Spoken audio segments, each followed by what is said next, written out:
Itt vagyok, Zsolti! Nem arra, nem jobbra, nem, balra, picit le, igen. Na, én már meg vagyok. De hol a vár? Itt kéne fölmennünk most. Ide macséta is kell. A Google térkép ezt nem jelezte. Most mondanám, hogy megérkeztünk, de nem tudom. A vegáknak egy álom. 80-as évek eleje. Akkor még megvolt, akkor még rendesen be lehetett menni. Ennek valahol itt kell lennie, ezen a részen. A várvadászoknak viszont egy rémálom. De a Bozót brigád újra akcióba lendül, hogy a vár ismét látható legyen. Rengeteg lelet jön elő a területről. Bozót brigád, ösvényt vágunk a múltba. Damásd!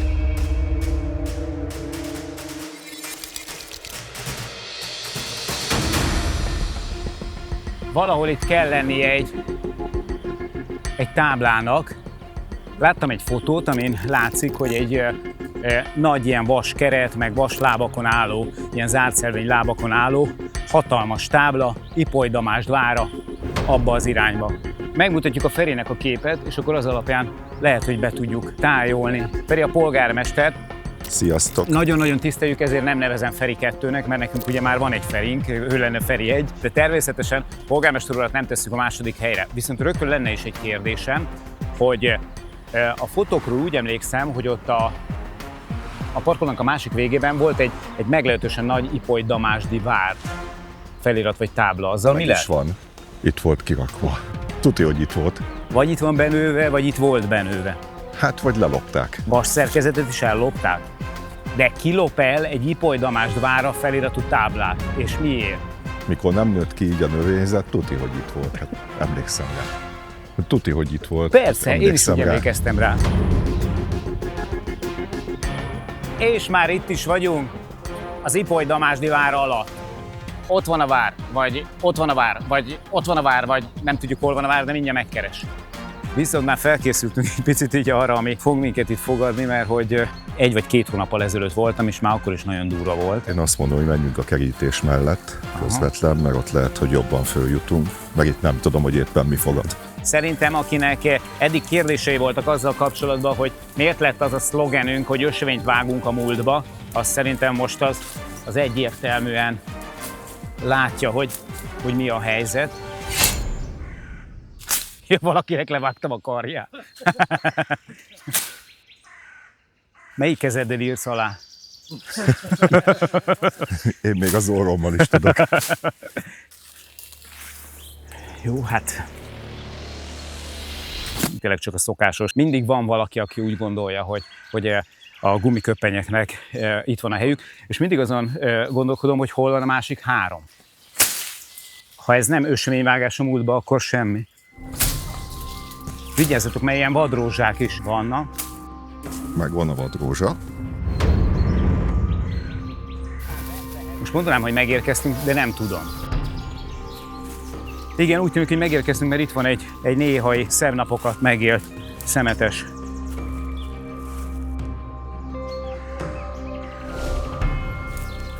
Na, hát ebből a kis emelkedőből látszik, hogy itt már nagyon közel vagyunk a romokhoz, olyannyira közel vagyunk a romokhoz, hogy itt is vagyunk. Na hát, hölgyeim és uraim, bemutatnám önöknek Károly Róbert egykori szeretett vadászkastélyának a romjait. Mert hogy tényleg ott vannak, ott bent, abban a bozótos részben. Lehet mondani, hogy megjöttünk, mert hogy itt van a lakótoronynak a maradványa.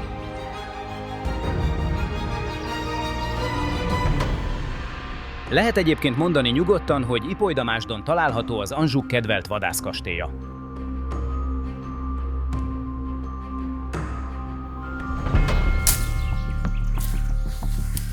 Itt egy elég hosszú szakaszon, legalább egy ilyen 20 méteres szakaszon lehet látni falmaradványokat. A vár egyik legizgalmasabb, legérdekesebb része itt van, mert hogy van egy viszonylag hosszú, 10 méter hosszú pincénk. Őszintén megmondom, hogy fogalmam sincs, hogy pontosan hol van. Nézd! Ott. De én azt gondolom, hogy nem ez az. Feri, mit gondolsz erről? Mert ráadásul te jártál benne még gyerekfejjel, nem? Igen, pontosan. Akkor még tökéletesen jól működött, meg volt a boltív, be lehetett menni. 80-as évek eleje kb. Akkor még megvolt, akkor még rendesen be lehetett menni. Tehát le a lépcsőkön. Ennek valahol itt kell lennie, ezen a részen. Egyébként ugye simán lehet, hogy amikor a bozotot eltakarítottuk, akkor lesz egy egészen kézzelfogható bizony, konkrétan megtaláljuk a pincét, de hát most egyelőre így látjuk. Hogy itt a Csalán az úr egyébként. Az Ipoly-Damásdi Csalánvár. A Damásdi vár elég jól őrzi a titkait. A pincét nem találjuk, a várat is alig, és a tábla is eltűnt valahol a történelem homályában. Na, ezen még én is tudok segíteni. Ehhez elég az én 2 kezem. A többihez viszont már jól jön majd néhány önkéntes kéz is. Minden idők legnagyobb létszámú bozótbrigád akciójára készülünk, ami nem annyira nehéz, hiszen ez a második akciónk, de sokkal többen lesznek egyébként, mint Csepejen, és aminek nagyon-nagyon örülünk, hogy már lesznek fönt olyan önkéntesek is, akik az első 2 csepei epizódnak a hatására jelentkeztek. Még nincs itt senki. Feri, hol vannak az önkéntesek? Nem ezt ígérted? Azt ígérted, hogy itt lesz több mint 30 ember. Ehhez képest én úgy látom, hogy csak összesen 2, 4, 5 ember van, és ezt az 5 ember rendszeresen látom. Hol van a többi 31? Na, érkeznek az első önkéntesek. Egy levitézlet rocker érkezik egyébként. Pár évvel ezelőtt még kecskét áldozott a Bakonyban fekete miség keretében, miközben Dimmu Borgért hallgatott, de hát ez lett belőle. Ezt hozta ki belőle a rendszeres járulékfizetés. Amíg érkeznek az önkéntesek, a kemény mag már rutinos mozdulatokkal nekilát a táborépítésnek. Itt jó lesz? Aztán szépen sorba befutnak a szakik. Gyűlik a brigád. Ezeket szét kellene szedni, aztán külön válogatni elemenként, és aztán össze legmozgatni. Tehát itt induljunk meg, és akkor itt, mit tudom én, arra is szétváltok meg, erre is. 10 000 forintomba került plusz áfa ez a megafon. Nagyon örülök neki, hiszen nem csak jellemre, hanem termetre is, illetve nem csak termetre, hanem jellemre is óvodás vagyok még mindig. Nagyon élvezem az ilyen pillanatokat, és főleg azért élvezem ezt a pillanatot, mert hogy folytatódik a mi kis kalandunk, a Bozott Brigád kalandja, amiben ti is részt vesztek, illetve csatlakoztatok hozzá, és ennek nagyon-nagyon örülünk. Hogyha minden igaz, akkor meg fogunk tudni takarítani, rendbe fogunk tenni egy olyan romot, ami már gyakorlatilag a 14. század óta itt van. Azon a részen mi most jelenleg nem dolgozunk, mert fészkelési időszak van, és természetesen a természetvédelmi szabályokat is igyekszünk maximálisan figyelembe venni. A mi munkaterületünk ezen a részen lesz. Amit látni fogtok az egészből, az egy 4-szögletes, egy ilyen 5x5 méteres, 4-szög alakú rom. A több mint 700 éves falak valahol itt lapulnak a bálványfák ölelésében és a bozót fogságában. Az a fontos, hogy egy járható sáv, egy ilyen nyomsáv legyen mindenképpen lentre. Márknál mindig fel van töltve az aksi. Sokan dolgoztak már ezért a várért. Mi csak folytatjuk, pontosabban újra kezdjük a munkát. Pár évvel ezelőtt itt volt egy feljáró, láttunk róla fotót, megtakarítják ezt a részt, és akkor újra lesz itt egy ilyen lépcsős feljáró, nem csak egy ilyen rézsünk kell majd közlekedni az embereknek. Minden itt van a föld alatt, csak meg kell keresni. És tényleg minden itt van. Az egyik kerítőfal évtizedek után újra napfényre került. Ebben a pici kis 5x5 méteres toronyban ott ücsörgött Károly Róbert, korának egyik legnagyobb uralkodója, és írogatta, illetve írogattatta az okleveleit, összesen 6-ot. A vár szíve, a lakótorony több mint 700 éve áll itt. Az Anjou királyok kedvelték, és a romok ma is őriznek néhány megválaszolatlan titkot. De valaki nyaralónak használta az elmúlt 20 évben. Látod ezeket a nyaralónokat? És vannak ott gerendák, tehát be lehetett jönni, volt itt egy dobkályha, és valaki fűtött is benne. Minden megtisztított falszakasz egy újabb darabja a kirakósnak. Lassan kirajzolódik a vár alaprajza. Azt vettük észre, hogyha elhajtjuk egy kicsit valamilyen irányba a vadszőlőt, akkor mögött egy faldarab van. És aztán letakarítottuk a tetejét, és kiderült, hogy ez a faldarab itt, a külső falszakasz egy maradványa, van benne egy ilyen óriási hiány, aminek szerintem egyébként az én olvasatomban az lehet az oka, hogy az volt az a legközelebbi rész, ahova az úton álló lovaskocsira fel lehetett pakolni a követ. Úgyhogy szerintem itt az évszázadok során azt a részt használhatták kőbányának, ez már egy picit távol volt, úgyhogy innen nem nagyon hordtak el semmit, azt a részt viszont teljesen elhordták, ugyanakkor meg gyönyörűen látszódik, hogy a megmaradt kis falcsong az szinte, hogyha húznánk itt egy vonalat, akkor belefutna ebbe a falszakaszba. Úgyhogy ez a mi kis felfedezésünk mára. 30 ember megfeszített munkájának köszönhetően a vár ismét látható és körbejárható, a rom pedig megszabadult az évtizedek alatt felhalmozódott szeméttől. De ez nem a munka vége, hanem egy új fejezet kezdete, a vár újbóli felfedezése. Azoknak az embereknek a munkájára, akik ma ezt a napot itt végigtolták, végtelenül büszkék vagyunk. Tehát, hogy én azt gondolom, hogy nem egyszerűen arról van szó, hogy az emberek végig dolgozták a napot, hanem lelkesen tették a dolgot. Így van, és ez egy heroikus munka volt. Tehát voltak olyan pillanatok, amikor azért már majdnem ledobtuk a láncot. Szóval, hogy ilyen részletek jönnek elő a takarítás után, vagy például ez a pince lejárat is, vagy verem, vagy a másik, egyébként a másik falban lévő pincének a lejárat, amit szintén megtaláltunk, ez szerintem csodálatos. Azt tudod, hogy ti most itt vagytok. Jó mélyen. Örökre. Na, köszönöm. Jaj, de jó. Ez nem azt jelenti, hogy zsebre tett minket a polgármester. Sőt, le is takartam a BOSZ feliratot.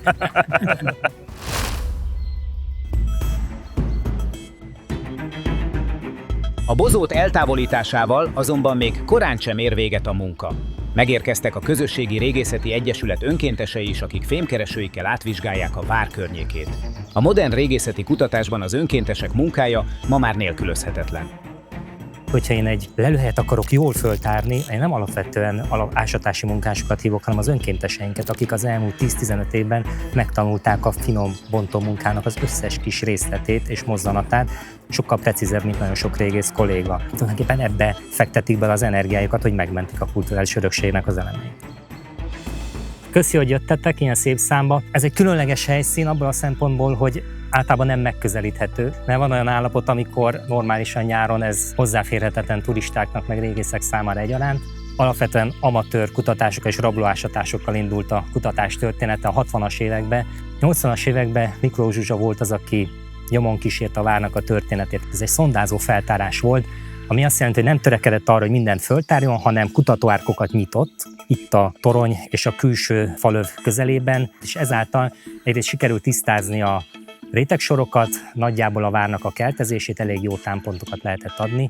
Ezek nagyon kisméretű szondák voltak, tehát nagyon kis felületét ismerjük a várnak, bármi előkerülhet bárhonnan. Tehát nyílhegyek, számszerélyhegyek mindig várhatók. Ez ténylegesen egy vadászkastély volt, méghozzá a királynak a vadászkastélya. Ezek nagyon icike-picike várak voltak, ahol a király azért jött, hogy kikapcsolódjon hétvégére. És ténylegesen itt volt, nem csak Károly Róbert, hanem Lajosnak is vannak innen keltezett oklevelei. Tehát igazából mi most erre vagyunk kíváncsiak, hogy ennek a korszaknak az anyagát, amit talán az uralkodóhoz, az arisztokráciához köthető, ezt kellene szépen megtalálni. Ebben a szellemiségben egy elmorzsolt könycseppel a szemetek sarkában kezdjétek el ezt a munkát, és hozzatok nekünk sok aranyat, sok vasat, és minden mást. A fémkeresősök már türelmetlenül várták a rajtot. Én pedig alig vártam, hogy végre munkához lássanak. Vajon mit rejt a föld Damásd vára körül? Alig telt el néhány perc, és a detektorok már is jeleztek. Kiütötte a detektort a kezemből, szóval érdemes volt megásni. Simán lehet, hogy valamilyen becsapódott lövedék. Persze, a géppuska fészkek voltak oda-vissza. Jani! Van egy jó lelet itt a lejárónál. Jó lelet van. Na? Ne, hát ez gyönyörű. Pont erre vágytam, azt akartam, hogy nyílhegyet, igen, hogy nyílhegyet akarok találni. Rombusz alakú nyílhegy. Kicsit enyhén kirajzolódó gerincéllel. Ugye erre nagyon precízen keltezni nem tudjuk, de a középkorban használtak ilyen. Na, van egy újabb leletünk, ezt is megnézzük. Tök jó egyébként, hogy egymáshoz ennyire közel találunk dolgokat. Mit sikerül? Hát ez egy késő középkori ezüstpénz, hát még nem látszik rajta. Ne. De hál' Istennek nincs eltörve, nincs meghajolva. 15-16. században valami ilyesmi így a formájából, meg a vastagságából téve. Ez előbb jött ki a földből. Mi lehet ez? Gyakorlatilag egy kapafej lehet, Így nem? van. Hát én azt gondolom, hogy nem mai darab lesz, Nem. formailag se, ez a köpüs rész se. Elég nagy felületen adott egy viszonylag egyenletes, stabil vasjelet, úgyhogy mindenképpen meg kellett nézni. Gyönyörű darab. Itt is van valami. Igen, ez jó jel. Remélem, hogy a kapafejet felül tudjuk múlni. Bejövő hívásodban. Ezüst. Hát jó napot kívánok. Középkornak tűnik, vagy kicsit régebbi. Ezt a Tibi meg tudnám mondani. Itt, ha jól látom, ez egy teljesen szokványos ilyen magyar címer pajzson benne van. 1500-1600-as évek. Látjátok? Több császár alatt verték, mint a törökök. 25-30%-ra datálom az ezüstöt benne, és a 70%-ra a bronzot. Egyébként a főurak csináltak olyat, hogy így stikába verték, de ez az általában egy ilyen főbejáró bűn volt, tehát fejlesztéssel járt. A király nem nagyon szerette a monopóliumát, azt megnyírválják, azt nem szerette. Úgyhogy például Dobó István is egyébként ilyenekből is ért a egri várostrom után. Az egyik kollégánk, aki ért hozzá és numizmatikával foglalkozik, az kiderítette, itt van rajta az évszám 1555, lehet látni a 3-5-öst. Kivehetem? Persze. Egyébként ez a 4. Egyre inkább kíváncsiak vagyunk, hogy mi történt a Damásdi várban, hogy nem volt itt egy Szabó varrónő, aki értett volna azoknak a zsebeknek, meg erszényeknek a beférceléséhez, hogy ne essen ki belőlük ennyi érem, mert megint találtunk egyet, de tényleg. A korszerű fémkeresők és a közösségi régészet új lendületet adtak a leletfelderítésnek. Pedig már az évtizedekkel ezelőtti régészeti feltárások során is számos értékes lelet került elő itt. Ez talán az egyik legszebb lelet, a régésznek a kerámia nagyon fontos. Mostanában a fémmel is elég sokat találkozunk, hogy a fémkereső munkába lendül, de hát az előző évtizedekben a kerámiából dolgoztunk, és ez volt az általános korhatározó anyagunk. Ez egy nagyon szép belülről mázas, török korból származik. Egészen sokat tudok erről a kis sípról, mivel a gyártásvezetőnk annyira rákattant erre a témára, hogy ezt minden napszakban valamiért mindig elmondta többször is, hogy és hozni fog egy sípot, és egy igazi sípot, egy madár alakú sípot. Megfújhatom? Már nem úgy. Figyelek rá, hogy vissza tudjam vinni. Próbáljuk ki. Én szebben fújom, de ez is egész jó van.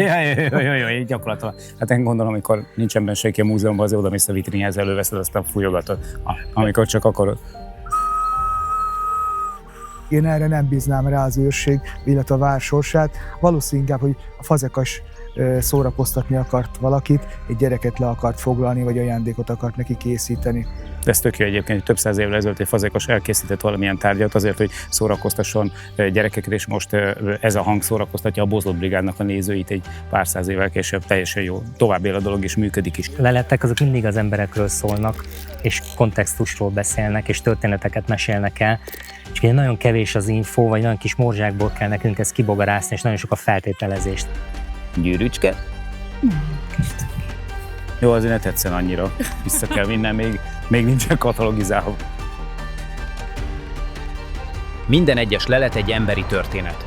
Egy elveszített gyűrű, egy elejtett pénzérme, egy kilőtt nyílvessző. Mindegy pillanat lenyomata a múltból. Az önkéntes fémkeresősök ezeket az apró történeteket keresik. Damásd vára ma is újabb mozaikokkal gazdagodik, legyen az egy apró lelet, vagy... Nagyon izgatottan jöttél ide, és sokkal jobban mosolyogsz, mint reggel, pedig én igyekeztem mindent bedobni, hogy jó kedved legyen, de találtál valamit, amitől még jobb kedved lehet. Mi az? Igen, nagyon jó kedvem lett tőle, ez egy ezüstlelet. Igaz, hogy összeolvadt az egész, tehát vagy a harcok folyamán, vagy leégett valami épület, és bennmaradt valakinek az erszényébe, vagy a zsebébe, így néz ki. Wow. Lehet látni benne az összeégett ezüstpénzeket. Van benne egy bronzpénz is. Azt a mindenit. És nagyon komoly súlya van. Igen. Hát ez szenzációs. Egész komoly tűz kellett azért, hogy ez így megolvadjon, de ez maradt belőle. Megkérem az operatőrünket, hogy nyújtsa ki az egyik kezét. Érzed? Elképesztő súlya van. Tehát, hogy ez tényleg... Egy komoly vagyon lehetett. Ez egy komoly vagyon. Ez egy komoly vagyon lehetett. Gratulálok. Köszönöm szépen. Gyönyörű. Ez szép. Ez gyönyörű. Ez gyönyörű találat. Így van. Nagyon szép.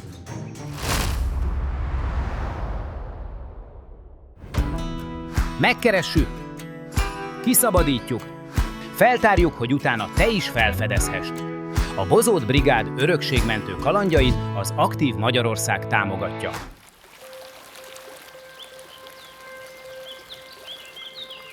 Hú, nagyon siklunk. Aki úgymond nem ismeri, az ilyen helyeken ráfut ilyen padokra. Húzzuk meg, hát az a szuper. Most nem azért mondom, de Zoliék átalakították a vízitúrát gyalogtúrává. Itt udvaroltunk a keszei lányoknak. És a határőrök meg itt a bokorból stírőtek. Ugye maga a folyó az elég vadregényes, nagyon nagy sodrása van. Tavaszi árvíz hozta le ide ezeket a nagy úszadékokat. Itt meg lehet szerettetni a gyerekekkel a vizet, evezést.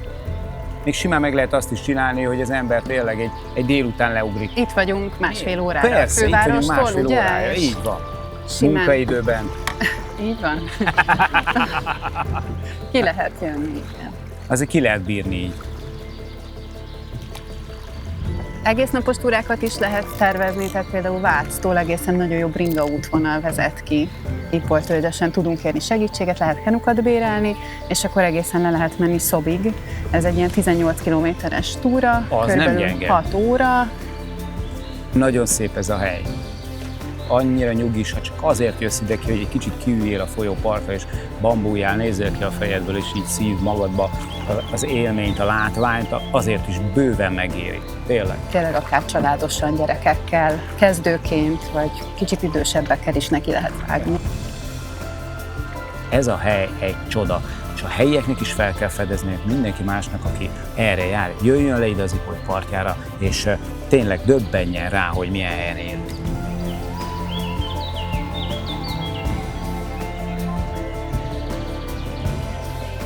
Oda jött hozzánk egy ipoly-damásdi lakos, és megköszönte a munkánkat, és azt mondta, hogy ő itt él több mint 30 éve, egyszer sem látta ilyen állapotban ezt a romot, sőt, igazából nem is látta még a várat valójában. Akkor jött rá, hogy ő még soha nem látta a várat, amikor felment.